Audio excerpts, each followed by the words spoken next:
Bueno, ya vamos a comenzar. Buenos días, compañeros. Nosotros somos el equipo 6 y el día de hoy vamos a exponer el tema de sífilis y gonorrea. La siguiente, por favor.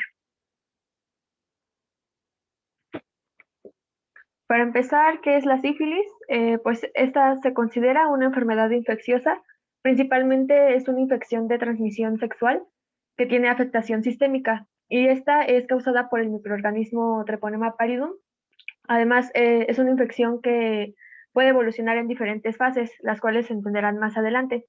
Pero con base a esto tenemos una clasificación según el tiempo transcurrido desde la infección hasta el diagnóstico y se clasifica como sífilis temprana o tardía. De un lado tenemos a la sífilis temprana, esta es la que se ha adquirido en el último año y comprende la sífilis primaria, que también se le conoce como chancro sifilítico y se da en días de incubación, y la sífilis secundaria, que esta es en semanas o meses después o hasta medio año, y la sífilis latente temprana, que esta es una infección asintomática que se adquirió en los 12 meses anteriores, o sea que va a ser menor a un año. Y por otra parte tenemos a la sífilis tardía. Esta es la que se ha adquirido más allá del año cuando los pacientes no reciben tratamiento durante las primeras etapas de la sífilis. De modo que tenemos a la sífilis terciaria o sífilis gomosa, y más adelante veremos cuáles son sus manifestaciones clínicas, pero principalmente ataca directamente a un órgano o hay cambios a nivel del sistema nervioso o vascular.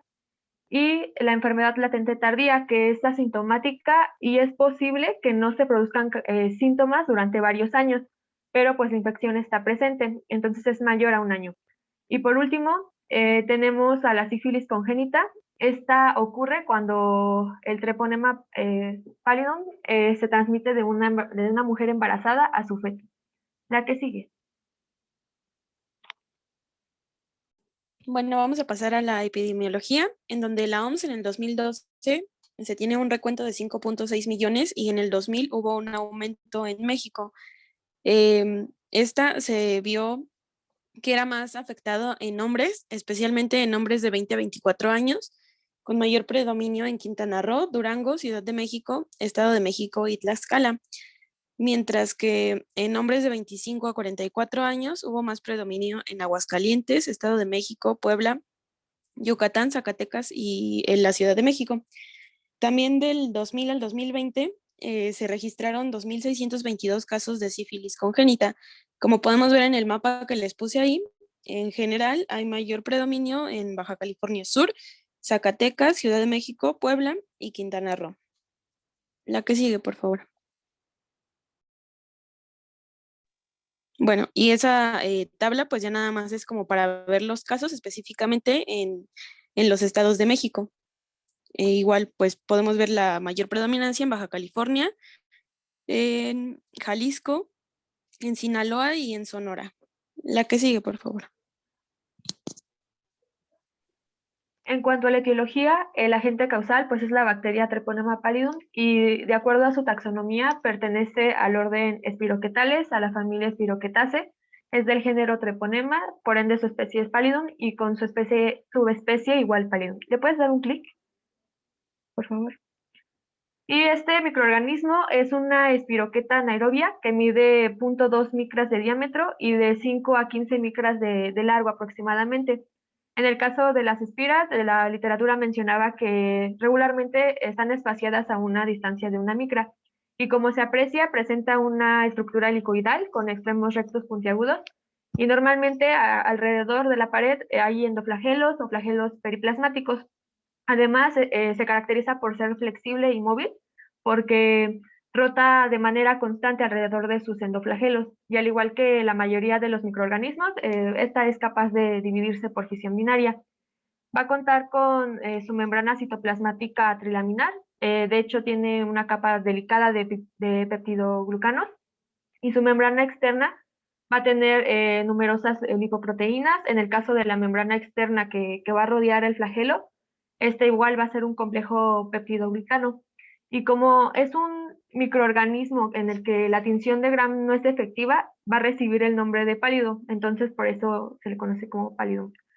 Ahora, como punto importante, estas espiroquetas son incapaces de desarrollarse en los cultivos en medios artificiales o en huevos fecundados o de cultivos de tejido.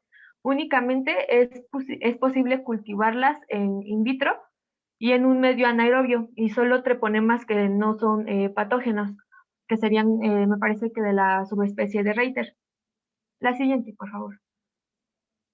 Y en el caso de la transmisión, esta suele ocurrir por contacto directo con una lesión infecciosa, principalmente durante las relaciones sexuales. Además, la adquisición de la sífilis se puede dar a través de transfusiones de sangre, aunque es muy rara porque todos los donantes normalmente son examinados y la bacteria no puede sobrevivir más de 48 horas en condiciones de almacenamiento en un banco de sangre. Y también tenemos la sífilis congénita. Entonces, otro medio de transmisión es cuando las mujeres embarazadas transmiten la enfermedad al feto. Esto porque la treponema atraviesa fácilmente la placenta, lo que provoca una infección fetal. Y como bien decía, la infección puede ocurrir por relaciones sexuales. Sin embargo, la treponema puede iniciar la infección donde quiera que se produzca la inoculación. Por lo tanto, el contacto de las secreciones infectadas con casi cualquier tejido puede provocar una lesión de sífilis primaria en ese sitio. Y esta se puede propagar al besar o tocar a una persona que tiene lesiones activas en los labios, en la cavidad oral, en las mamas o los genitales.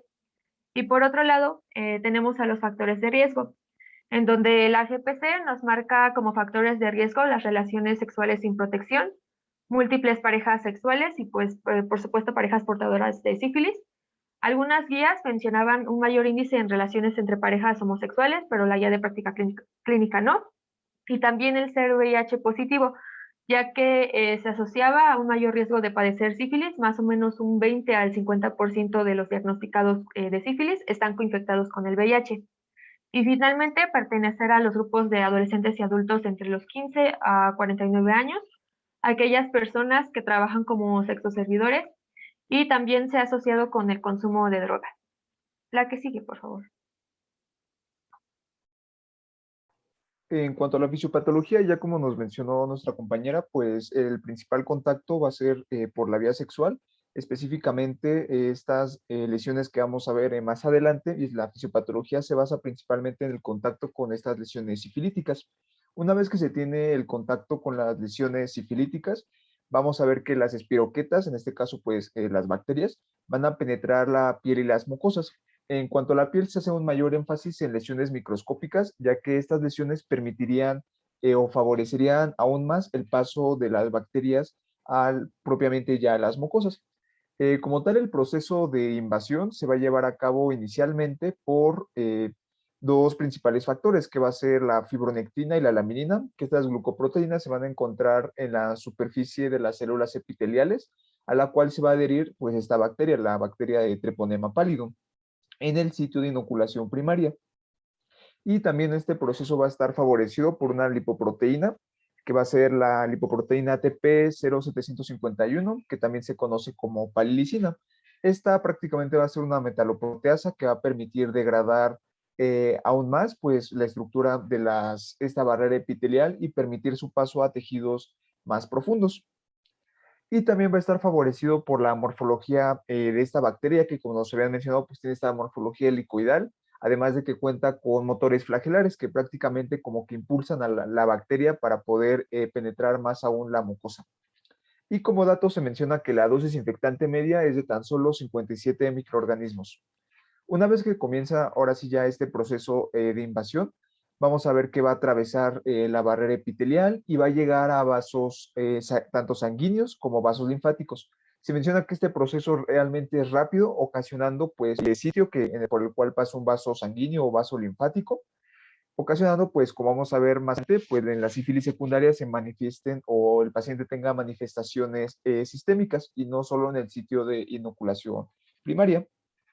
A la par que se lleva a cabo esta diseminación, también se va a llevar a cabo la replicación de esta bacteria, pero debido a que su metabolismo es lento, tiene una replicación más tardada a comparación de otras bacterias, ocasionando pues replicación que es de 30 horas aproximadamente. Entonces, de esta manera va a ser el principal mecanismo fisiopatológico por el cual esta bacteria se va a diseminar y ocasionar las múltiples lesiones que vamos a ver más adelante. Pero una vez que se disemina esta bacteria, se supone que tendrán que echarse a andar todos los mecanismos inmunológicos para que se degrade esta bacteria, pero vamos a ver que esto no es así, ya que esta bacteria va a poder evadir la respuesta inmune por medio de dos principales factores. El primero es el lipopolisacárido, que si recordamos, pues los lipopolisacáridos son endotoxinas que se encuentran en bacterias gram negativas y son capaces de desencadenar la respuesta inflamatoria al activar distintos receptores y vías de señalización que confluyen liberando citocinas y distintas interleucinas que pues desencadenan esta respuesta inflamatoria. En este caso se considera que la bacteria Treponema pallidum es gram negativa, pero realmente no sirve de mucho porque no se puede hacer las tinciones, sino que se le considera que es gram negativa debido a su estructura, ya que como nos mencionaron anteriormente, tiene una delgada capa de peptidoglucano y cuenta con el ácido periplásmico. Entonces, esta bacteria supone que tendría que expresar este lipopolisacárido, pero no es así. Entonces, como no lo va a expresar, no se va a permitir desencadenar la respuesta inflamatoria. Y el segundo factor es por los PAMPs, que los PAMPs son los patrones moleculares asociados a patógenos, que prácticamente se encuentran en cualquier microorganismo y sobre todo en su membrana externa. Pero esta bacteria va a tener la característica de no poseer tantos PAMPs en su membrana externa, por lo tanto, va a pasar desapercibida por el sistema inmune y va a lograr aún así una mayor evasión y diseminación de esta respuesta inflamatoria. En cuanto a la respuesta inmune, propiamente no se sabe muy bien cómo se desencadena inicialmente, pero de una u otra manera, pues se va a permitir detectar a esta bacteria. Y esta bacteria, una vez que sea detectada,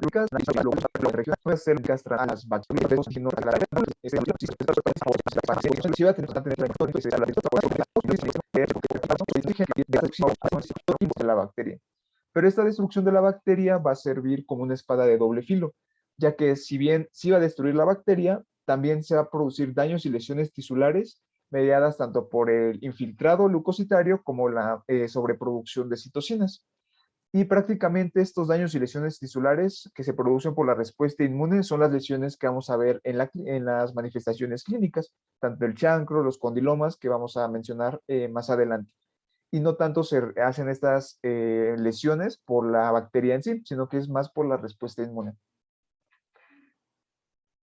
Y como último mecanismo que tiene esta bacteria es que va a permitirse evadir distintos anticuerpos por distintos mecanismos. Uno de ellos es por los PAMPs internos, ya que les había mencionado que tanto las lipoproteínas como los PAMPs se van a encontrar dentro de la bacteria. Al momento de que se generen anticuerpos contra estos PAMPs, pues no se van a poder reconocer, ya que van a estar dentro de la bacteria, a menos que se destruyan. Y también se menciona en la literatura que estas bacterias van a tener un gen, que es el gen TPRK, que prácticamente va a causar una variación de los pocos antígenos que sí va a tener en su membrana externa. De esta manera, pues, va a permitirse evadir la respuesta inmunológica. Eso en cuanto a la fisiopatología.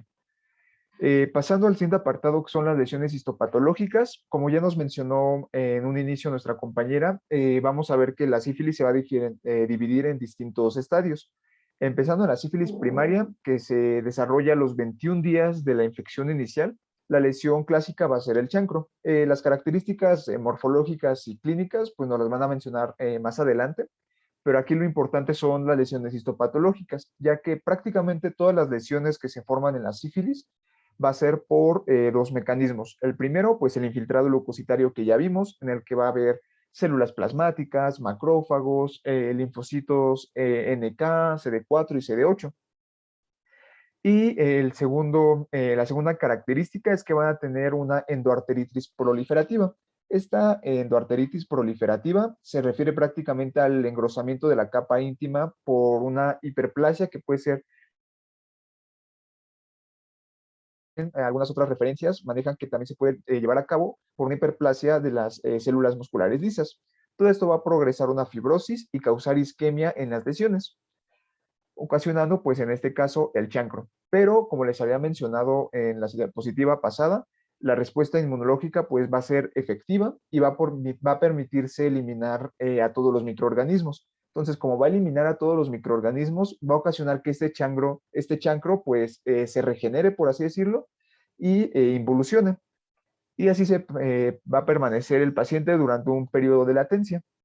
pasando a la siguiente etapa, que se suele desarrollar entre 6 y 8 semanas después de la infección inicial, en la cual pues clínicamente se va a ver el exantema, distintos condilomas, y se va a caracterizar también por las mismas lesiones, que va a ser la endoarteritis y el infiltrado leucocitario, aunque en el caso del exantema suele haber una hiperkeratosis epidérmica y en los condilomas una hiperplasia epidérmica. En este punto, pues también otros órganos pueden ser afectados, como es el riñón, en el cual se puede causar un síndrome nefrótico debido al depósito de inmunocomplejos generado pues por todos los anticuerpos que se secretaron. Y el hígado también puede verse afectado debido a que se puede formar este infiltrado leucocitario en el área porta. Y como última instancia, pues vamos a tener a la sífilis terciaria. Esta sífilis terciaria pues se va a manifestar años después de la infección inicial y puede afectar a múltiples órganos, como es, bueno, en el caso del sistema cardiovascular, debido a las lesiones de la endoarteritis, prácticamente va a afectar esta endoarteritis a los vasa vasorum, que es prácticamente pues son los vasos que irrigan a los vasos más grandes, como puede ser la aorta. En este caso, al ocasionar esta endoarteritis de estos pequeños vasos, va a ocasionar una isquemia, pero esta isquemia no va a afectar en sí a estos vasos, sino que va a afectar a los vasos más grandes, como la aorta. Entonces, esta isquemia va a ocasionar la pérdida de fibras elásticas. Esta pérdida de fibras elásticas va a ocasionar que pues estos vasos grandes como la aorta pierdan su capacidad de prácticamente como de elasticidad y también va a ocasionar fibrosis y cicatrización recurrente, ocasionando que en este caso en la aorta puede ocasionar la formación de aneurismas aórticos. En cuanto a otros órganos o tejidos que pueden ser afectados, pues es la piel, los huesos o las articulaciones, donde se forman las lesiones gomosas. Estas se caracterizan pues por un material necrótico en el centro que va a estar rodeado por leucocitos y fibroblastos activados. Y también es importante mencionar que las lesiones histopatológicas en la sífilis congénita, las principales va a ser la osteocondritis, que esta osteocondritis va a afectar principalmente al hueso Böhmer, ocasionando en el paciente la clásica nariz sencilla de montar. Y también puede ocasionar una periostitis que afecta a la tibia y ocasiona las tibias en sable, que vamos a ver pues en las características clínicas. Y también los pacientes pueden sufrir fibrosis hepática y fibrosis intersticial pulmonar. Todo en cuanto a las lesiones histopatológicas. Bueno, ahora para pasar al cuadro clínico, primero vamos a tener a la sífilis precoz o primaria, en donde básicamente la bacteria va a entrar por la mucosa o la piel erosionada y se va a comenzar a dividir para dar lugar a la inoculación y va a producir pues lo que es esta sífilis primaria. Aquí el cuadro va a ser característico por una pápula indolora. Como ya había dicho mi compañero, la incubación va a ser de 21 días, aunque el rango puede ser de 9 a 90 días. Bien, entonces va a ser la pápula indolora, que va a ser la única que erosiona rápido, formando un chancro indoloro e indurado, con bordes firmes y sobrelevados. Estas pueden tener localización en el pene, en la vulva, en el cuello uterino o perianales. Se puede acompañar de una linfadenopatía en la regional indolora, pero no supurativa. Los pacientes con VIH pueden tener, estas pápulas pueden evolucionar a úlceras múltiples, profundas y pueden ser persistentes. Algunas de las manifestaciones atípicas de esta etapa puede ser el chancro múltiple, doloroso, extragenital, que más frecuente es oral, como vemos en la imagen del lado derecho, abajo. Y este chancro puede curar de 3 a 6 semanas con un rango de 1 a 12 semanas y puede dejar una pequeña cicatriz atrófica. ¿Le puedes dar a la siguiente? Bueno, un clic, creo que hay más imágenes. Bueno, en la imagen de la izquierda podemos ver una lesión que es en la boca y en la de la derecha, que igual sería la pápula, en una región de la vagina. La que sigue, por favor. Luego vamos a tener a la sífilis secundaria. Esta puede comenzar entre 2 y 8 semanas después del chancro inicial y ocurre en un 25% de las personas infectadas que no se trataron. Las lesiones suelen ser maculares, maculopapulares, papulares o pustulosas, pero no son vesiculosas. Estas suelen tener un inicio en el tronco o en la parte proximal de las extremidades.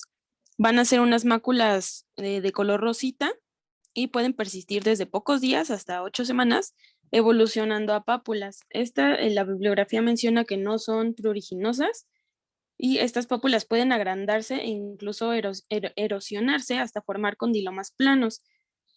En esta imagen del lado izquierdo tenemos lo que es la lengua en prado cegado, que suele aparecer en zonas de papiladas.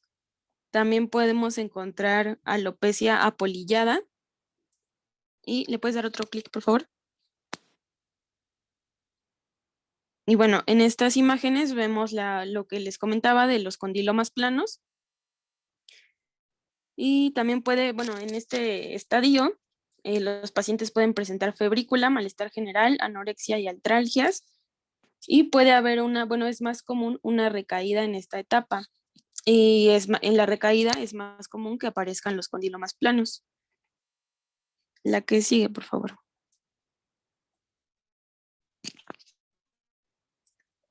Por último, todavía tenemos a la sífilis tardía, que esta es una enfermedad inflamatoria que es lentamente progresiva. Pasan años para llegar a esta etapa y puede afectar a cualquier órgano. Esta se presenta en 1/3 de los pacientes que no se trataron y lo que más se presenta es la sífilis gomatosa, que es en un 15%, es benigna y local y puede afectar a cualquier órgano, pero suelen ser más frecuentes cutánea y en huesos, que puede provocar fracturas o una afectación articular. También tenemos complicaciones cardiovasculares en un 10% o complicaciones neurológicas tardías en un 7%, que ahorita les van a hablar más adelante.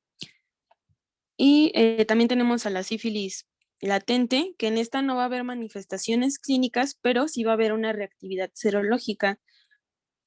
Vamos a tener la temprana, que esta se adquiere durante el año previo. En esta bibliografía mencionaba 1 año, pero la OMS considera 2 años y es posible la transmisión sexual en esta fase, porque en la tardía mencionaba que no hay una probabilidad de transmisión sexual, y en la tardía se dice que es mayor a 1 año o mayor a 2, según la OMS. En esta imagen de la derecha, pues ya básicamente sería como un resumen de las etapas. Por ejemplo, en la primera, ¿no? Que son las pápulas. En la segunda ya es una erupción cutánea más grande, que es en tronco, en palmas y en plantas. Y la etapa latente, que es la que les acabo de hablar. Y por último, la etapa terciaria, que es donde ya hay unas complicaciones más graves. La que sigue, por favor. Y por último está la congénita. Esta pues va a ser transferida por una madre que contiene esta enfermedad y no está tratada. Y hay mayor riesgo de infección en los estadios tempranos, en los estadios tempranos en los fetos. La infección antes del 4.º mes se dice que es más rara y hay una probabilidad mayor de que el feto no nazca infectado. Sin embargo, si a la madre se le da tratamiento en los primeros meses, hace que igual no salga infectado. Y mayor a 4 meses hay más probabilidad de que haya un aborto, muerte neonatal, una enfermedad neonatal o infección latente. También en 2/3 de los recién nacidos pueden nacer asintomáticos, pero después van a desarrollar síntomas. En los menores de 2 años se dice que esta sífilis congénita es temprana y va a haber una sintomatología osteocondrial y mucocutánea. Y también el signo más temprano en estos neonatos o en niños es el signo de rinitis. En los niños mayor a 12 años se dice que esta ya es tardía. Ya va a haber lesiones inflamatorias crónicas similares a la goma y manifestaciones múltiples como queratitis, sordera, atropatía recurrente en rodillas, protuberancias frontal, maxilares mal desarrollados y el signo característico, que son los dientes de Hutchinson. ¿Le puedes dar un clic, por favor? Que son estos que tenemos aquí. También en este tipo de sífilis vamos a tener unas manifestaciones sistémicas, que ya serían neonatos. En los ojos vamos a poder observar corioretinitis, cataratas. En el sistema respiratorio, rinitis o neumonía. En el riñón, un síndrome nefrótico. En el sistema digestivo puede ser ictericia, hepatomegalia o pancreatitis. pancreatitis, perdón, y cardiovascular, una miocarditis. La que sigue, por favor. Bueno, ya para el diagnóstico suelen ser tres principales. El primero es la microscopía de campo oscuro, que en esta la muestra se puede tomar de las úlceras o de las lesiones exudativas cutáneas y se da un diagnóstico inmediato por la visualización de los treponemas. Luego sigue la PCR, que esta se puede tomar de las lesiones extragenitales, ya sea puede ser líquido cefalorraquídeo, humor víteo o de líquido amniótico, y este pues es específicamente también nos ayuda para el diagnóstico en la sífilis congénita. Está el diagnóstico de BRL, que es altamente sensible, pero es muy poco específico, y esta se va a encargar de medir los anticuerpos. Y por último tenemos la prueba con FTA-ABS, que va a ser una prueba de absorción de anticuerpos treponémicos, que estos son fluorescentes y se utiliza para detectar la presencia de anticuerpos que reaccionan a este tipo de bacterias. La que sigue, por favor.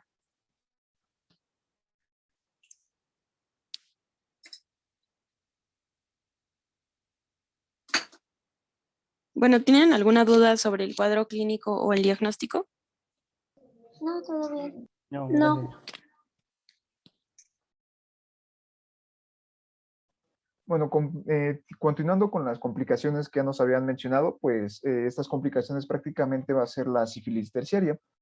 Comenzando por las complicaciones neurológicas, vamos a ver que van a ser tres principales, que es la sífilis meningia, la sífilis meningovascular y la sífilis parenquimatosa, que vamos a ver en la siguiente diapositiva. En cuanto a la sífilis meningia, esta suele aparecer antes del año, o bueno, durante el primer año de la infección inicial, y tiene los síntomas comunes, o por decirlo, clásicos de cualquier meningitis, que va a ser cefalea, náusea, vómito, rigidez de nuca y fotofobia. Además, se pueden encontrar alteraciones en los pares craneales. El paciente puede incluso llegar a hacer convulsiones y tener alteraciones en el estado de conciencia. La siguiente complicación es la sífilis meningovascular. Esta sífilis meningovascular se desarrolla durante los primeros años después de la infección inicial y prácticamente consiste en la asociación de un cuadro meningio con un accidente cerebrovascular. En este caso, esto se desarrolla, como vimos, bueno, en las lesiones histopatológicas debido a la endoarteritis. Entonces, esta endoarteritis va a ocasionar que se ocluyan distintos vasos sanguíneos, ocasionando, dependiendo del tipo de vaso, dos tipos. Si afecta a vasos pequeños, se dice que es una arteritis de Niels-Alzheimer, y si afecta a vasos medianos o vasos grandes, una arteritis de Heubner. Entonces, esta endoarteritis va a ocasionar pues la oclusión de estos vasos, ocasionando una isquemia en los tejidos irrigados. Entonces, aquí lo característico es que va a ser un accidente cerebrovascular de tipo isquémico, con la asociación del cuadro meningio que les había mencionado, pero a comparación del cualquier EBC que podría tener un paciente de tipo trombótico que se asocia con dislipidemia o alguna cosa similar, esta no suele ser de inicio brusco, sino que suele ser precedida por un cuadro de encefalitis, en el cual pues el paciente puede presentar cefalea, insomnio o cualquier alteración en el estado de conciencia, y posteriormente progresa a la asociación de los síntomas meningios y del accidente cerebrovascular. La siguiente complicación son las sífilis parenquimatosa, que se va a dividir en dos, que va a ser la parálisis general progresiva y el tabes dorsal. En cuanto a la parálisis general progresiva, esta suele desarrollarse antes de los 20 años después de la infección, y el paciente inicia con cambios de personalidad. Esto, bueno, prácticamente esta sintomatología se debe a una lesión parenquimatosa extensa, ocasionando pues en el paciente estos cambios en la personalidad. También puede presentar insomnio, irritabilidad, alteraciones sensoriales como pueden ser ilusiones, alucinaciones, manías, psicosis o algún delirio, además de alteraciones en las funciones mentales superiores, siendo las más afectadas el cálculo, el juicio, el razonamiento y la memoria reciente. Además, también es común encontrar en estos pacientes una habla disártrica.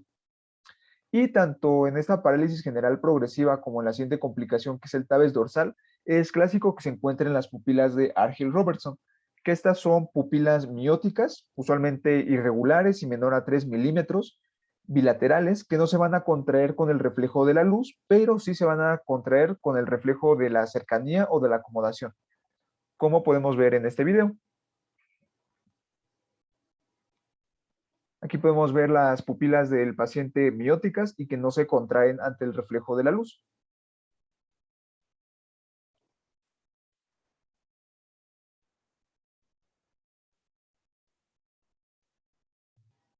Pero durante el reflejo de acomodación lo podemos ver mejor en su pupila del lado izquierdo, cómo se contrae aún más.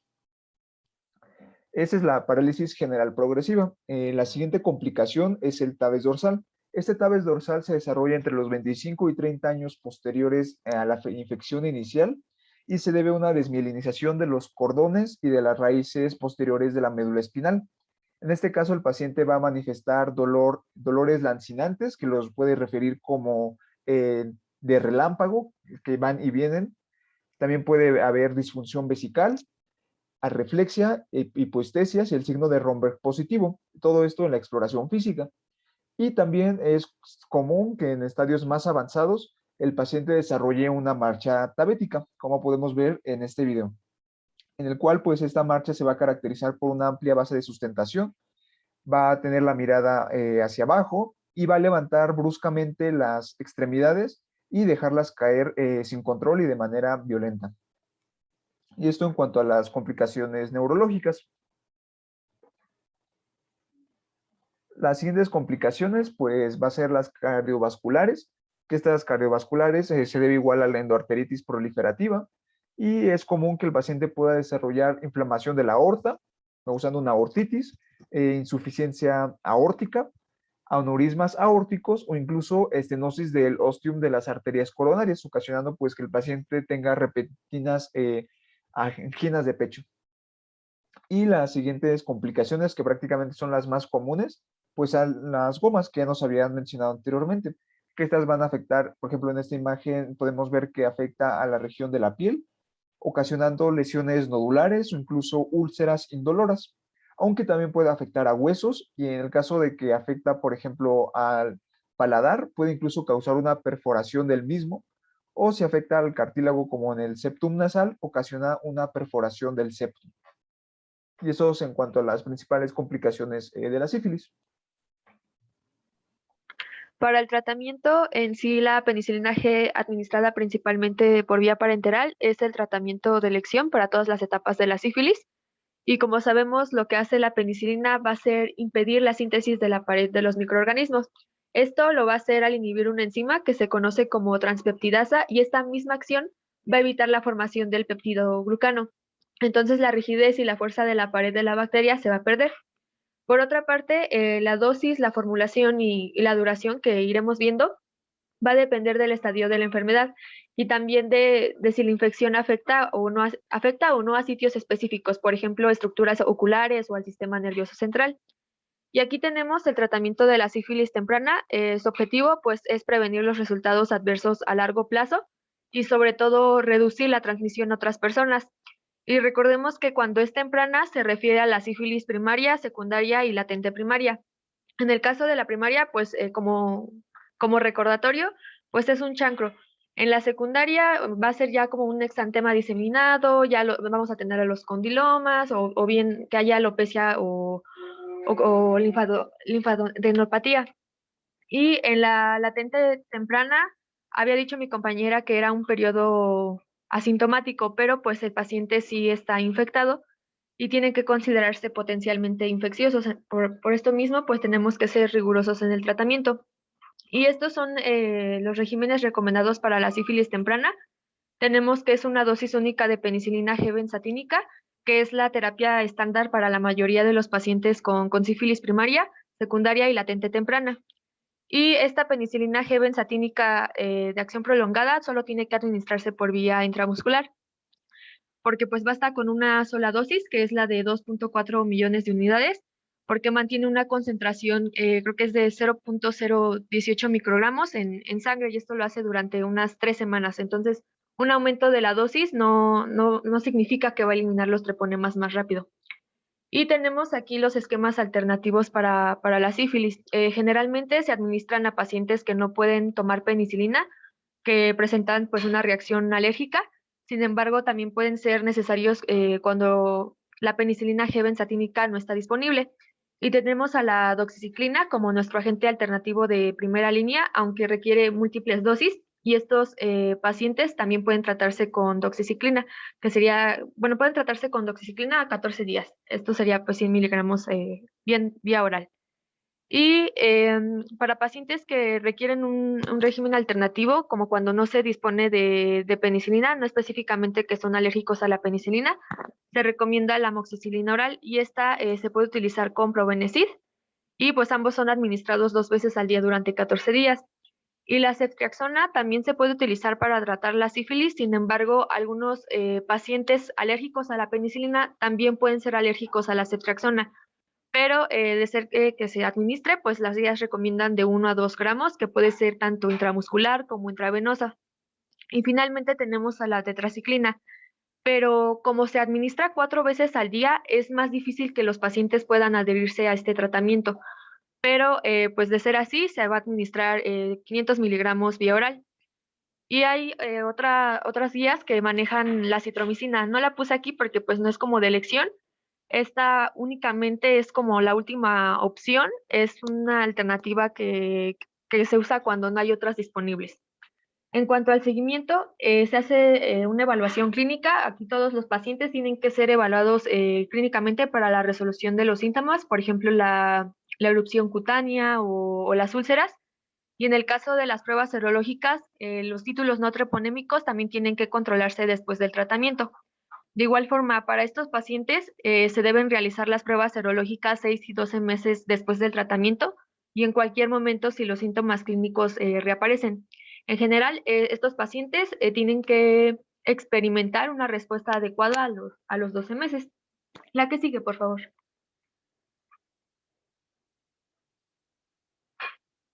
En cuanto a la sífilis tardía, recordemos que esta incluye sífilis terciaria y la sífilis latente tardía.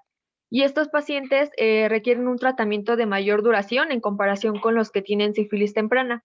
En el caso de la terciaria, son pacientes que decíamos que tenían manifestaciones sintomáticas que involucraban el sistema cardiovascular o enfermedades generalmente de la piel y tejidos subcutáneos. Y por ejemplo, aquellos con infección gomosa o cardiovascular tienen que someterse al examen de líquido cefalorraquídeo antes de iniciar el tratamiento. Esto para evaluar que no haya neurosífilis, que ahorita veremos su tratamiento. Y si no hay neurosífilis, podemos proceder con el tratamiento de elección. El tratamiento, pues, es este, que es penicilina G benzatínica, la misma dosis que ya vimos, pero tiene que tratarse con 3 dosis, que va a ser 1 vez a la semana durante 3 semanas. Y aunque tiene la ventaja de no requerir la adherencia diaria del paciente, sí requiere que el paciente realice un seguimiento constante durante todo el periodo de tratamiento. Esto pues para recibir el curso completo de la terapia. Y si un paciente, por ejemplo, omite una dosis y ya han transcurrido más de 14 días después de la dosis anterior, se tiene que otra vez reiniciar el tratamiento. Y los esquemas alternativos son para pacientes, como decía, pues que son alérgicos a la penicilina. Se puede realizar la prueba de alergia a la penicilina y si hay manera de sensibilizarlo, podemos proceder con penicilina, pero si no, generalmente usamos doxiciclina o ceftriaxona. Y se prefiere la doxiciclina de 100 miligramos. Hasta ahorita no se han realizado estudios que evalúen el uso de 200 miligramos, que sería 1 vez al día. Por lo tanto, pues nada más sería 100 miligramos vía oral 2 veces. Y para los pacientes cuya adherencia parece más como cuestionable, administramos ceftriaxona, que puede ser tanto intramuscular o intravenosa durante 10 a 14 días. Y aquí sí evitamos el uso de acitromicina porque pues puede establecer resistencia o bien que haya un posterior fracaso al tratamiento. Y hay otras guías que manejaban amoxicilina o probenecid, pero pues estas son como las de elección y por eso mismo las puse aquí. Y de igual manera se va a hacer un seguimiento del paciente, se hace su evaluación clínica y también deben someterse a pruebas serológicas de seguimiento a los 6, a los 12 y a los 24 meses. ya que pues algunos pacientes con sífilis tardía pueden no tener una respuesta adecuada hasta 2 años después del tratamiento. La que sigue, por favor.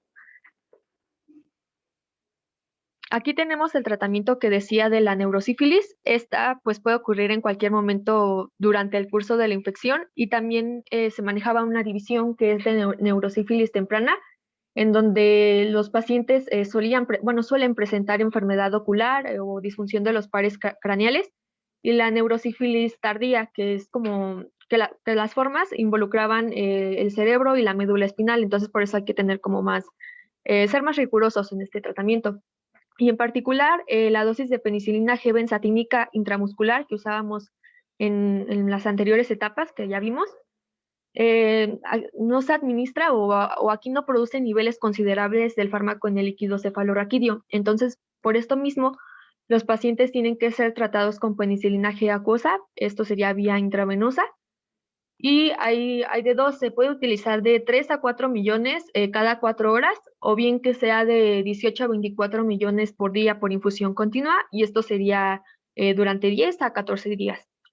Y para los pacientes con enfermedad tardía, generalmente se administra una dosis única de penicilina G benzatínica, que es la misma dosis que ya habíamos visto, que son 2.4 millones.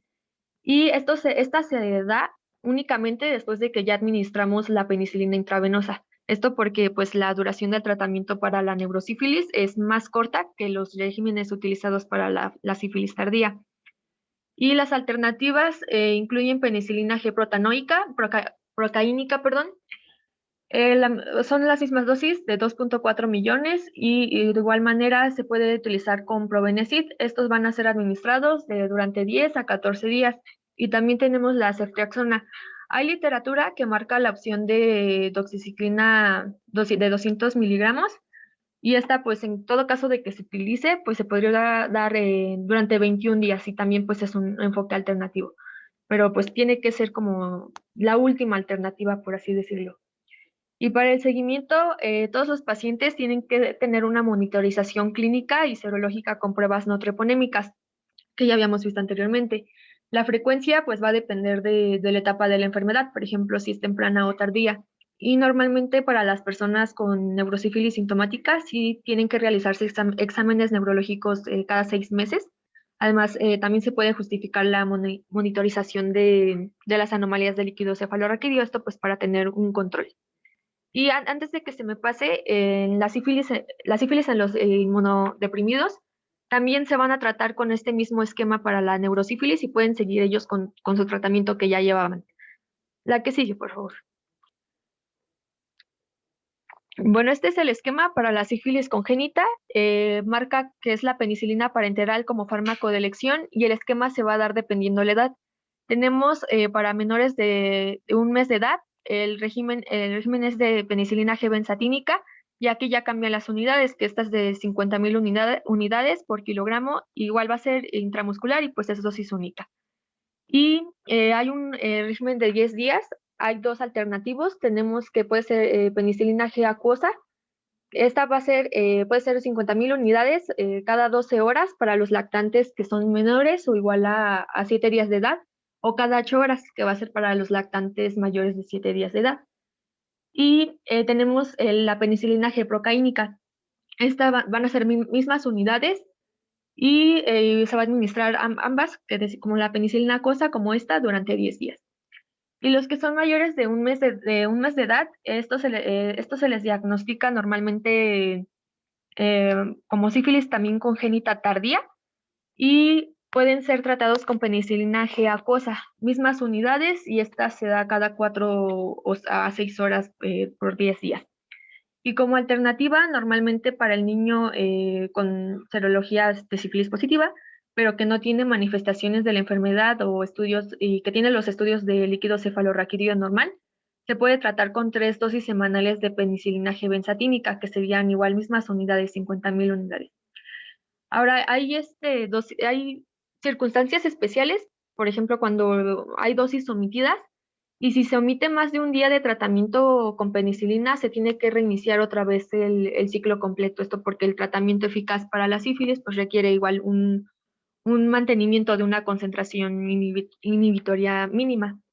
La que sigue, por favor.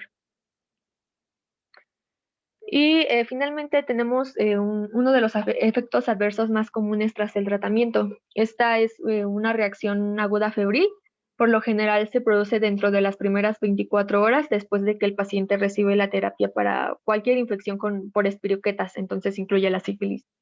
Y esta reacción se observa con mayor frecuencia después del tratamiento de la sífilis temprana. Por eso mismo que presentan aquí porcentajes de 50% para sífilis primaria, 90% para sífilis secundaria y solo el 25% para sífilis latente. Y la fiebre puede ir acompañada de otros síntomas sistémicos, por ejemplo, cefalea, mialgias, escalofríos, diaforesis, hipotensión, etcétera. Y hay manifestaciones poco frecuentes que podrán incluir meningitis o dificultad respiratoria. Y el mecanismo por el que se desarrolla esta reacción es, parte de la destrucción por parte del medicamento a las espiroquetas. Y estos restos de espiroquetas van a originar una hipersensibilidad a las células, de las células fagocíticas. Entonces va a haber una activación del sistema complemento y mediadores de la inflamación. Entonces van a propiciar una reacción inflamatoria. Y pues no hay forma de prevenir esta reacción. Se debe informar a los pacientes con sífilis que pueden presentar posibles signos y síntomas que ya mencioné, y se les debe aconsejar que estén al pendiente si se produce una reacción más grave.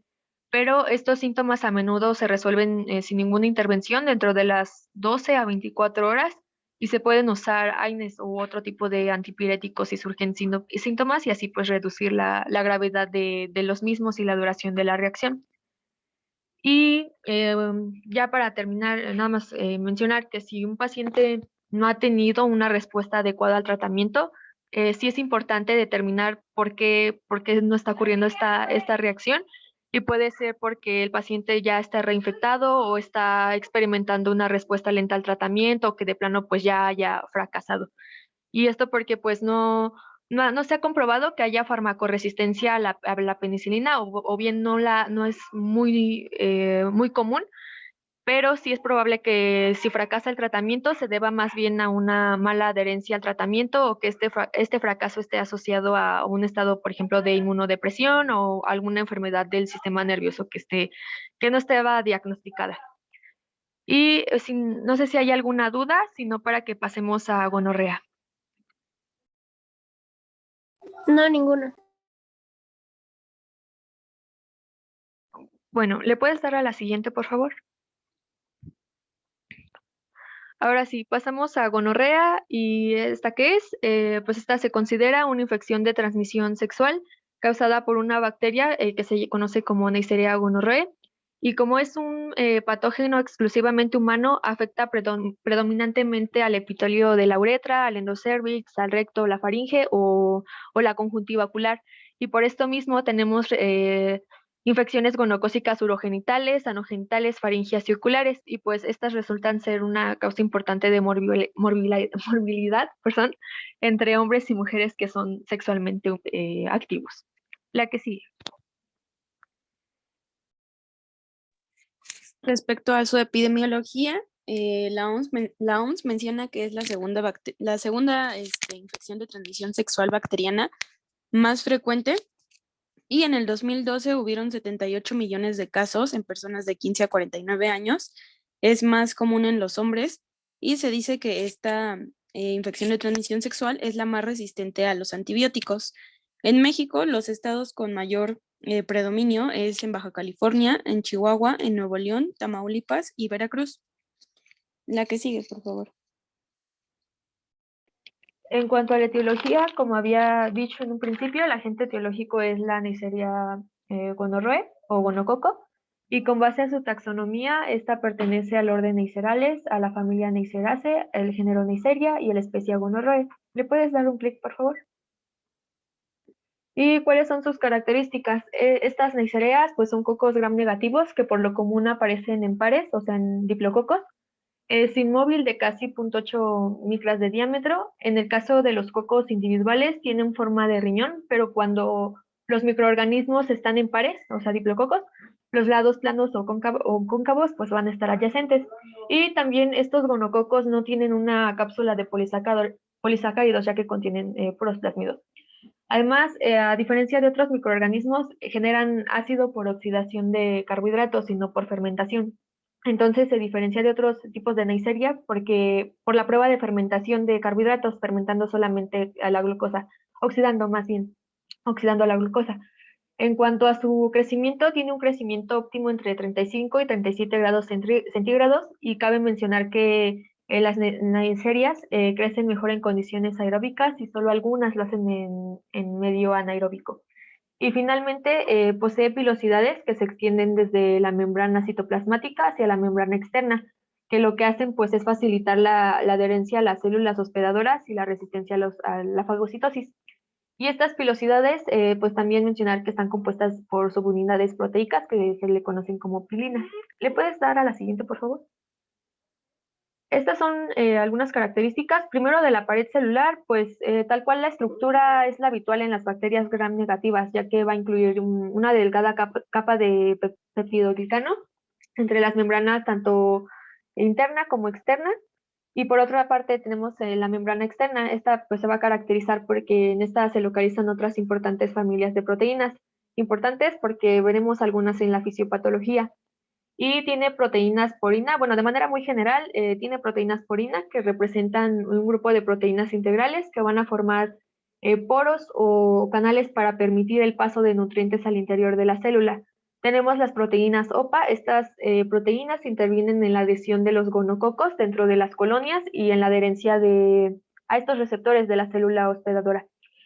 Y hay otras que se conocen como RMP, que se asocia a la proteína POR, entonces también va a asociarse a la formación de los poros en la superficie celular. Y otro antígeno destacado es el liposacárido con siglas LOS. En este caso, la toxicidad en las infecciones gonocócicas en gran parte pues, se debe a este, que es por sus efectos endotóxicos. Y de igual manera, los gonococos van a elaborar una proteasa de IgA1, que lo que hace es desdoblar e inactivar la IgA1, y como es una inmunoglobulina importante de la mucosa en los seres humanos, pues también se considera como un factor de virulencia. Y finalmente tenemos que algunas cepas de Neisseria también son capaces de fabricar beta-lactamasas que lo que hacen pues es degradar la penicilina. La que sí.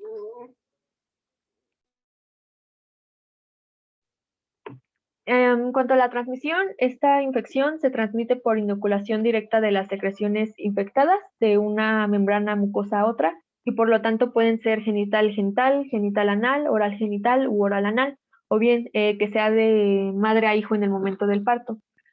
Y los factores de riesgo pues son casi similares a la sífilis porque incluyen relaciones sexuales sin protección, múltiples parejas sexuales, que sean pues parejas portadoras de gonorrea.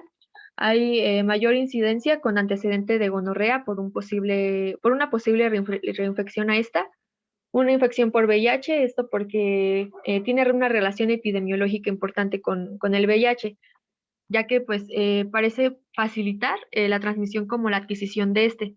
Y a la inversa, o sea, la presencia de la infección de VIH por VIH se va a asociar con una mayor adquisición de gonorrea. Y afecta principalmente a la población en edad reproductiva, que sería de 14 o 15 años a 35 años, a personas que trabajen como sexoservidores y al abuso de sustancias. Y pues esto igual va a estar relacionado con los bajos niveles educativos o socioeconómicos. La que sigue. Pasando a la fisiopatología, pues ya como nos mencionaron, la transmisión va a ser por la inoculación directa de las secreciones infectadas, pues de una mucosa a otra. En este caso, la invasión, pues vamos a enfocarnos en el epitelio urogenital y va a constar de una serie de pasos que vamos a revisar uno por uno de manera rápida. Para empezar, la adherencia, vamos a ver en este caso, como les mencioné, al epitelio urogenital, aunque no solo afecta a ese tipo de epitelio, prácticamente, como vamos a ver en las manifestaciones clínicas, puede afectar a cualquier zona en la que hay un epitelio cilíndrico, ya que un epitelio plano estratificado suele ser resistente a esta infección. Entonces, el primer paso va a ser la adhesión inicial al epitelio urogenital. Esta va a estar inicialmente mediada por los piles que ya nos mencionaron anteriormente, que se van a unir a las células epiteliales. Después de esta unión, se va a llevar a cabo otra unión que va a ser la unión más importante, que va a estar mediada por las proteínas OPA, que estas proteínas OPA se van a unir a la molécula de adhesión relacionada con el antígeno carcinoembrionario, que se abrevian como CACAM. Y esta, pues, va, como les mencioné, pues la interacción más importante durante la adhesión. Y aquí van a participar otros factores de virulencia que estaban en la tabla pasada, como es la proteasa de inmunoglobulina A, ya que si recordamos, pues la inmunoglobulina A es la principal inmunoglobulina o anticuerpo que participa en la inmunidad de las mucosas. Y también por el lipoligosacárido que va a paralizar a los cilios, ocasionando que se favorezca aún más esta adherencia. Después de esta adherencia, ya que está esta bacteria unida a las células epiteliales, va a comenzar su replicación y va a formar distintas microcolonias o biopelículas. Esto con el fin de competir con la microbiota residente. En este punto vamos a ver que estas bacterias que ya colonizaron el epitelio urogenital van a poder atravesar la barrera epitelial por medio de transitosis o incluso al inducir la apoptosis de estas células epiteliales. Pero al momento en el que se lleva a cabo también esta colonización, las bacterias van a liberar algunos factores de virulencia, como es el peptidoglucano, el lipoligosacárido o vesículas de su membrana externa. Todo esto lo va a realizar con el fin de estimular la respuesta inmune, ocasionando que receptores como los tipo TOL, que es TLR, o los tipo NOD, que serán los NLR, desencadenen pues la respuesta inflamatoria, llevándonos al paso 4, en el cual pues esta activación va a favorecer la transcripción de distintos factores proinflamatorios que confluyen en la secreción de citocinas y quimiosinas. Todo esto pues va a favorecer aún más la respuesta inflamatoria en el caso de los macrófagos.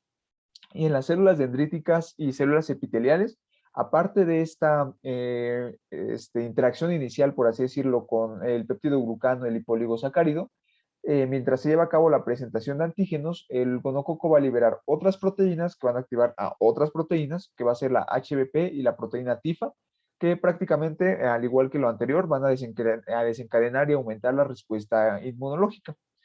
Prácticamente el paso 4 y el paso 5 es de que aumenta la secreción de citocinas y quimiosinas, lo que va a crear un gradiente químico. Con este gradiente químico de quimiosinas, principalmente, va a permitir que se atraigan distintos leucocitos, siendo los más importantes en esta infección, pues los neutrófilos. Estos neutrófilos van a llegar al sitio donde se lleva a cabo la inoculación primaria y por medio de diapedesis van a atravesar pues la barrera epitelial y van a permitir destruir a los gonococos, ocasionando que la mayoría de estos no logren atravesar a la membrana mucosa, sino que se van a quedar en el epitelio, o más bien en la luz de este epitelio.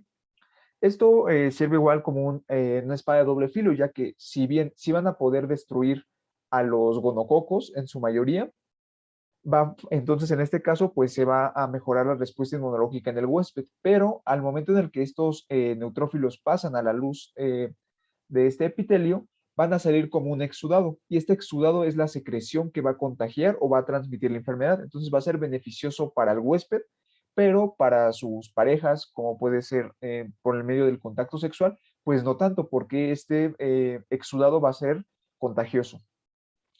Esto en cuanto a la infección inicial y la invasión. Y vamos a ver que también tiene distintos factores de virulencia que ya se nos presentaron en la tabla pasada, que prácticamente pues los vamos a resumir en los que participan en la adhesión, que ya vimos, que es las proteínas OPA, las proteínas PILI, que también participan durante el movimiento genético de una bacteria a otra, y algunas otras como el lipoligosacárido, que se menciona que esta es la interacción más importante en los hombres, que se va a unir al receptor ASGP, y en las mujeres la interacción más importante es mediada por la porina B, que se va a unir al receptor del factor del complemento C3. En el cuadrito B pues se encuentran algunos de los factores de virulencia que participan en la adquisición de nutrientes, principalmente el hierro. Ya por medio de estos canales, estas proteínas, se va a permitir la captación de hierro, principalmente por la transferrina que se encuentra en las células. En el cuadrito C, pues nos resume que prácticamente esta bacteria va a detectar distintos cambios en las concentraciones de nutrimentos, principalmente el hierro, y algunas especies reactivas de oxígeno, ocasionando que pues va a modular todos estos canales, aumentando la expresión de estos o disminuyéndola, dependiendo cuál sea el caso. Y en el cuadrito T nos muestra que esta bacteria va a ser no va a ser susceptible más bien a la degradación por medio de las especies reactivas de oxígeno, ya que estas sí las va a poder degradar por medio de algunas enzimas como la catalasa, lo cual va a impedir el daño al DNA y el daño a sus proteínas. Estos son los principales factores de virulencia que van a participar pues en esta infección. Y como último punto, pues al igual que otras bacterias, va a permitirse la evasión del sistema inmunológico. Esto mediado por tres principales acciones. Una va a ser la evasión al sistema del complemento, en la cual pues puede ser de dos vías. La primera es al degradar como tal al complemento, como podemos ver en esta imagen, en este recuadro, pues el factor de complemento C3b que sirve como opsonina y favorecería la fagocitosis de la bacteria. En este caso se va a unir por medio del lípido A al lipoligosacárido y como resumen, pues se va a degradar por medio del factor I y se va a formar la C3b inactivada, de esta manera inhibiendo la vía alternativa de complemento. Y el segundo mecanismo es al presentar en la membrana externa de esta bacteria proteínas que serían normales o se encuentran normales en las células del huésped, que impiden de esta manera pues la activación del complemento en las células normales, o por así decirlo. En este caso puede ser por el factor H, que se une al lipoligosacárido, o por el factor de complemento C4BP, que se va a unir a la purina. El segundo mecanismo prácticamente es una modificación de la actividad leucocitaria, ya que principalmente en los macrófagos pues va a sobrevivir dentro del fagolisosoma y va a secretar distintas moléculas inmunosupresoras, como la interleucina 10 o el factor de crecimiento transformante beta, que va a inhibir la proliferación de los linfocitos T mediado por las células dendríticas. Y en los neutrófilos también va a inhibir la respuesta inmunológica al inhibir la apoptosis, el estrés oxidativo y la destrucción de las bacterias independientemente de las especies reactivas de oxígeno. Y al igual que los macrófagos, pues va a sobrevivir dentro del fagolisosoma. Y por último punto, es importante mencionar que esta bacteria no genera una inmunidad adaptativa de memoria, ya que si una persona se infecta en algún momento de su vida, se puede volver a infectar, ya que no se desarrolla esta inmunidad adaptativa. Esto debido a que los pilis, que son las principales moléculas de adhesión inicial, van a sufrir variaciones antigénicas, sobre todo en sus subunidades, que son las pilinas. Entonces, al sufrir estas variaciones, pues no se pueden generar anticuerpos o se generan anticuerpos contra una variedad, pero cuando se infecta con otra, pues no sirven de nada esos anticuerpos. Y también por la variación en las proteínas OPA o en el lipoligosacárido, lo cual al fin de cuentas va a disminuir la proliferación de los linfocitos, tanto TH1 como TH2, y la proliferación de los linfocitos mediada por las células dendríticas. Entonces, en resumen, pues un paciente que se infecta una vez por gonorrea se puede volver a infectar porque pues no se generó esta inmunidad de memoria.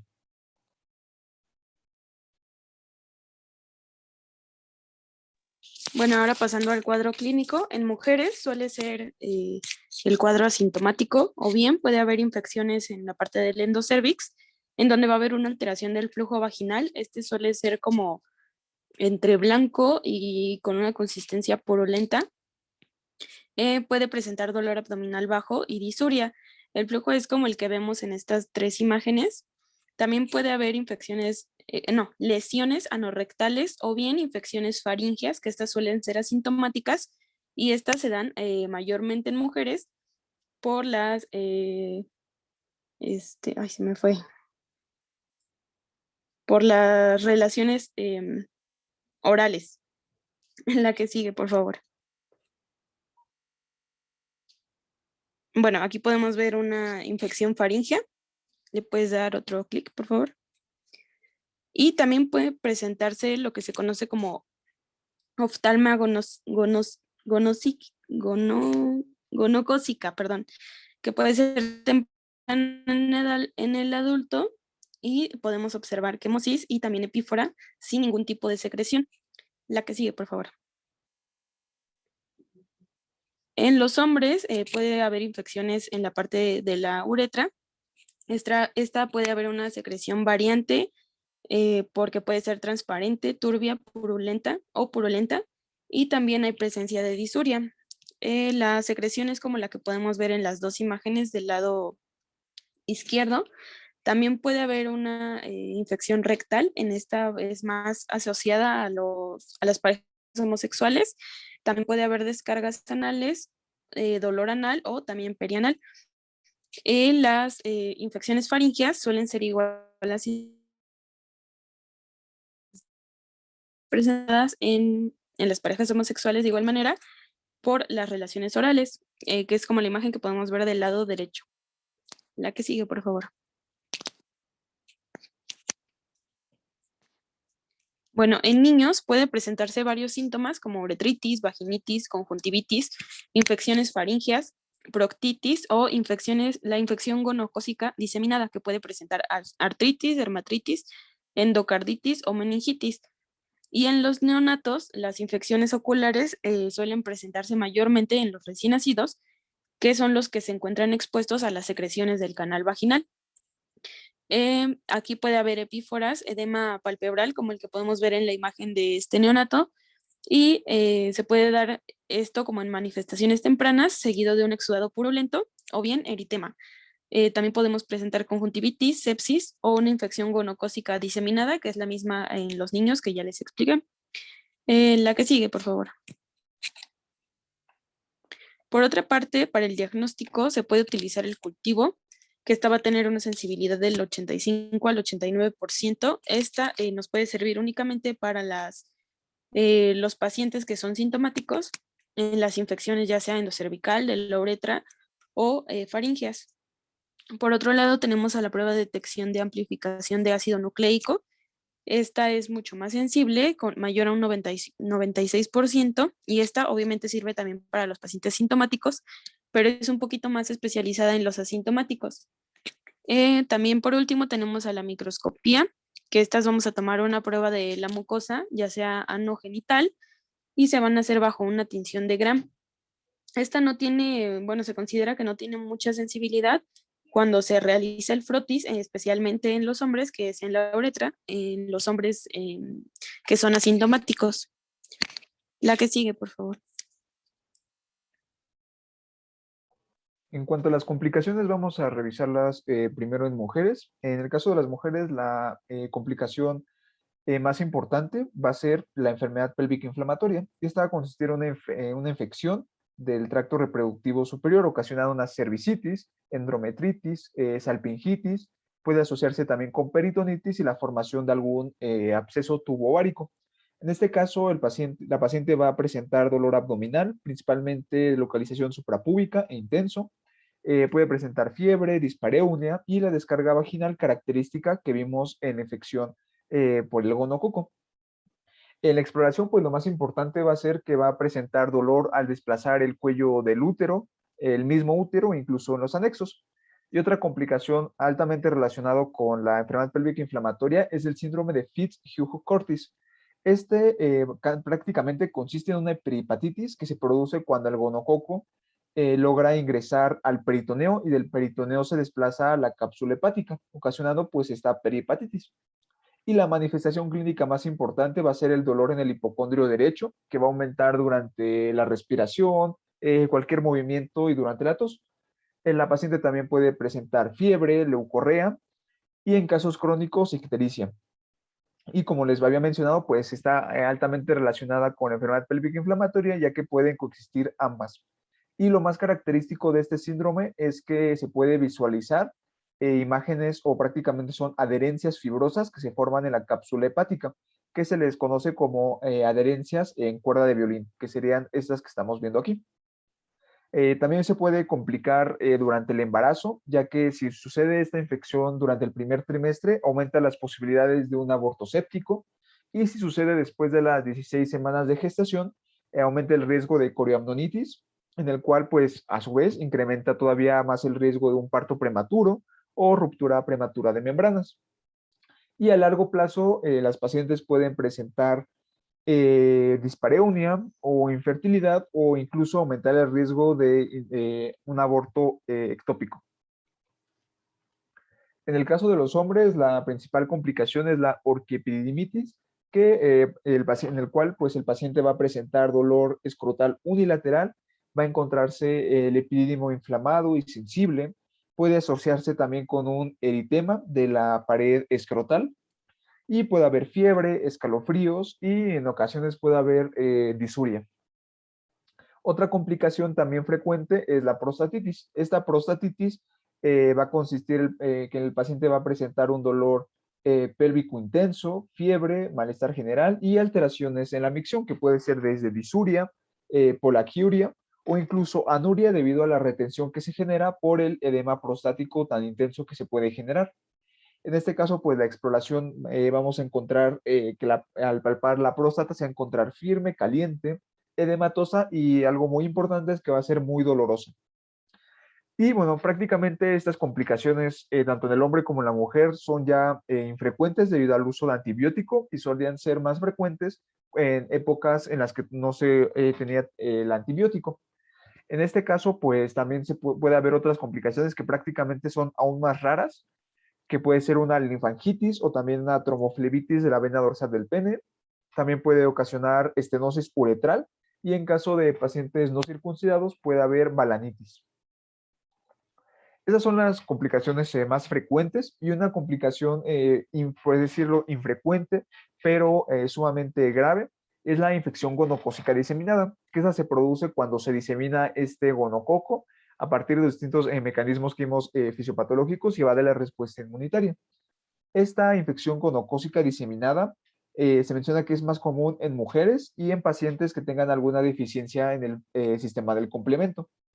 Y en este caso, pues la suelen dividir en dos fases o dos síndromes. El primero de ellos es el síndrome tendocinovitis dermatitis, en el cual prácticamente es la fase de bacteremia, en el cual el paciente va a presentar fiebre, escalofríos, tendocinovitis y poliartralgia y artritis migratoria. En cuanto a la poliartralgia, se debe principalmente a que afecta múltiples articulaciones, siendo las más afectadas la articulación de la rodilla, del codo y las distales de la mano. Y en cuanto a la artritis migratoria, se refiere a que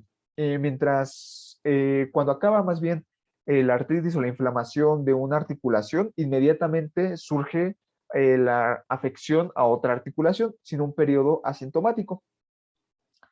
También, bueno, como se menciona en este síndrome de tendocinovitis, en cuanto a la dermatitis, se refiere a las lesiones que puede presentar el paciente, sobre todo en piel. Estas lesiones, pues, se caracterizan por ser inicialmente máculas rojizas, las cuales van a ser no concluyentes y muy dolorosas, que estas pueden evolucionar a pápulas, como sería la letra B, a petequias, como es la letra A, y posteriormente a pústulas, que sería la letra C y D, y estas pústulas a su vez pueden evolucionar aún más y formar distintas ampollas, aunque la lesión más característica que se encuentra en estos pacientes es una pústula que tiene un centro necrótico y una base eritematosa. Estas suelen variar de un número desde 5 hasta 40 y suelen afectar más a las extremidades, ya que suele respetarse tanto la cara como el cuero cabelludo. Esto en cuanto al primer síndrome. Y el segundo síndrome es el síndrome de artritis supurativa, que en esta se va a caracterizar porque no va a haber tantos signos sistémicos y suele haber el antecedente poliartralgia, ya que esta suele seguir después del anterior síndrome. Y lo más característico en esta es que va a ser una artritis que puede ser mono o biarticular, y las articulaciones más afectadas va a ser la rodilla, la articulación de la cadera, el codo y la última y la menos frecuente, la articulación de la muñeca. Y estas son las principales complicaciones. Y pasamos al tratamiento.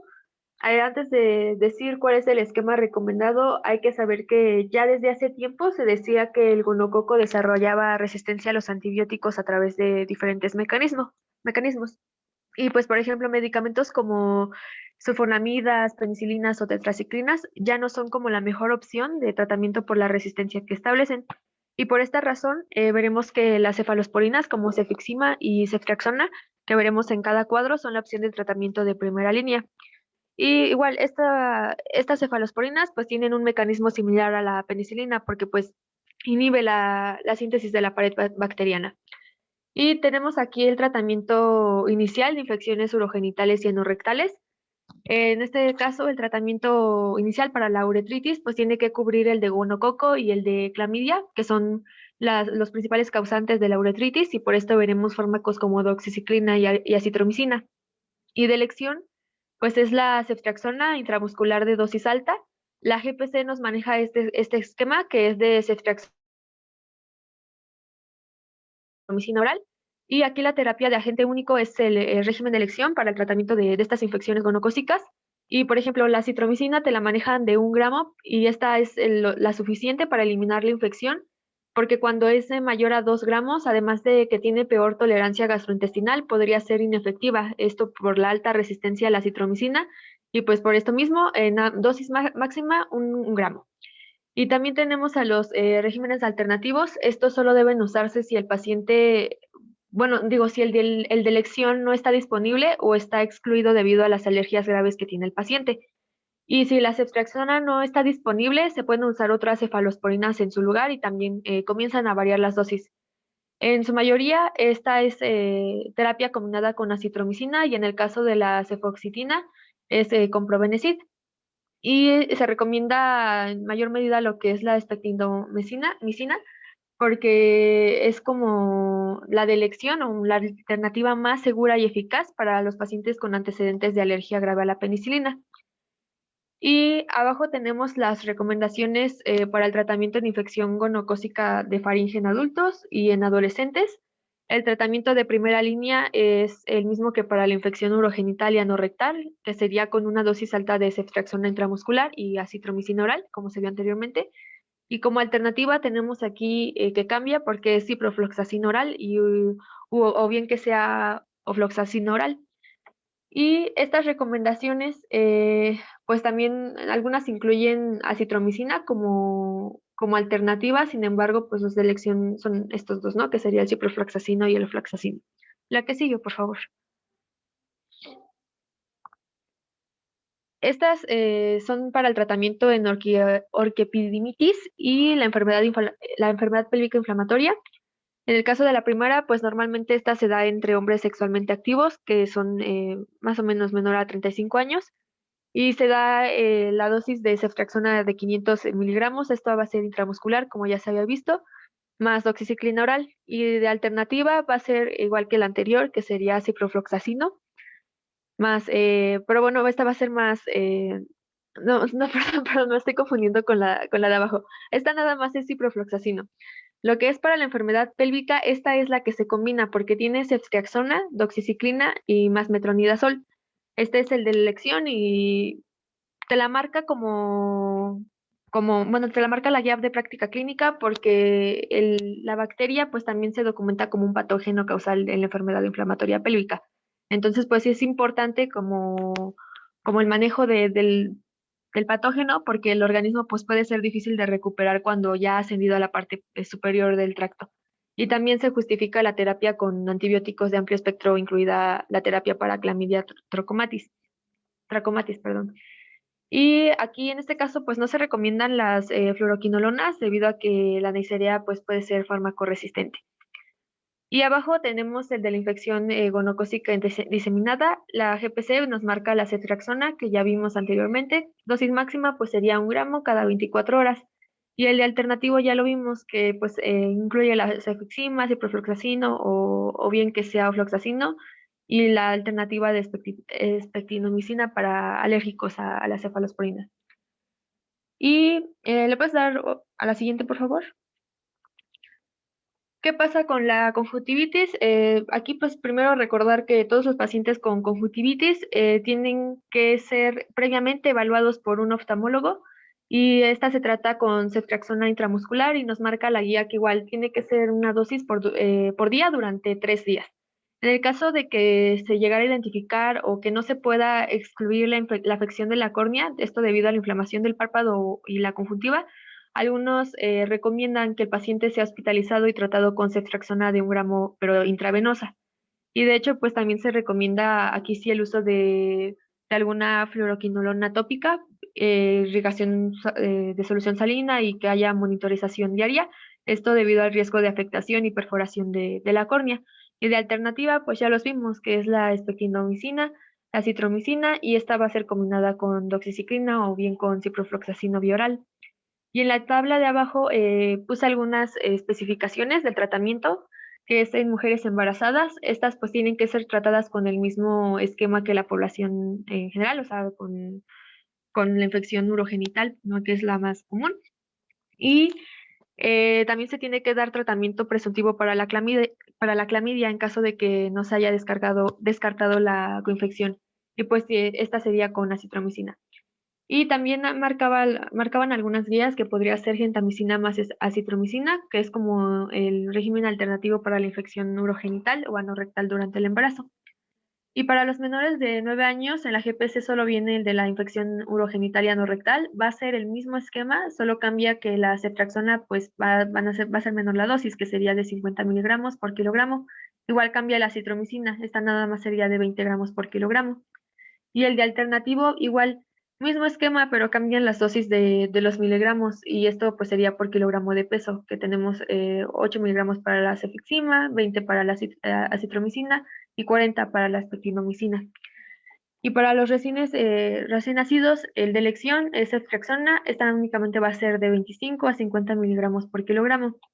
Y ya para terminar, pues sí, siempre se va a recomendar realizar un control para verificar la curación, por lo menos 3 semanas después de finalizar el tratamiento, si se realiza otra vez la prueba con PCR, o pasados al menos 3 días si se va a hacer con cultivo. Y este seguimiento o control se va a recomendar en cualquier localización, pero sí es importante realizarlo ante la presencia ante la persistencia más bien de síntomas o que haya sospecha de incumplimiento del tratamiento o que haya una reinfección. Y todos estos esquemas de tratamiento que ya vimos, pues está dirigido a la persona infectada, ¿no? Pero también se recomienda evaluar a las parejas sexuales del paciente por lo menos de los 2 a los 3 meses anteriores a los síntomas o a la fecha de la toma de la muestra en pacientes asintomáticos. Y también el estudio y tratamiento de las parejas sexuales puede limitarse hasta los 15 días previos al inicio de los síntomas, pero si la última pareja sexual fue anterior a este periodo, pues tiene que ser siempre estudiada. Y el régimen terapéutico del contacto, pues va a ser el mismo que como estamos tratando aquí al paciente. Y pues es aconsejable que también mantenga la abstinencia sexual por lo menos hasta 7 días después de recibirlo. Y con esto concluiríamos nuestra exposición. No sé si haya alguna duda. ¿Alguna duda, algún comentario de sus compañeros? No, todo bien. No, doctor, todo bien. Los dos temas. Gonorrea y sífilis, ninguno. Muy bien, doctores. Perfecto.